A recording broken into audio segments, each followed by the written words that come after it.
Good day everyone, welcome to my channel. So in this video, I will talk about how to become a system engineer.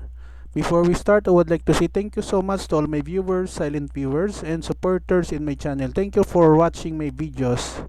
If you are new with my channel and then you like this video, please hit the like button. Don't forget to share and please support my channel guys by clicking the subscribe button. So let's begin. How to become a system engineer. Becoming a system engineer can be a rewarding career path as it involves designing, implementing, and managing complex systems for organizations. Here are some tips you can take to become a system engineer. Number 1, obtain a degree. Most employers prefer candidates with a bachelor's degree in computer science, engineering, or a related field. Some universities also offer degrees in system engineering. Number 2, gain work experience. Gain work experience in the field of system engineering by starting as a software developer, network engineer, or systems analyst. This will help you understand the different components of a system and how they interact. Number 3, learn system engineering methodologies.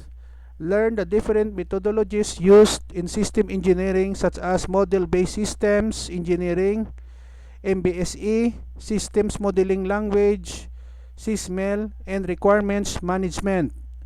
Number 4, obtain relevant certifications. Obtain certifications such as Certified Systems Engineering Professional CSEP or INCOS Systems Engineering Professional SEP to demonstrate your expertise in system engineering. Number 5, network with other system engineers. Attend industry events and join professional organizations such as International Council on Systems Engineering, INCOS, to connect with other system engineers and stay up to date with the latest trends and technologies. Number 6, develop communication and project management skills. System engineers must communicate complex technical concepts to stakeholders, manage projects, and work collaboratively with teams. Develop strong communication and project management skills to succeed in this role. Remember, becoming a system engineer requires a strong technical background and the ability to communicate effectively with stakeholders. By gaining experience, obtain relevant certifications, and networking with other system engineers, you can build a successful career in system engineering.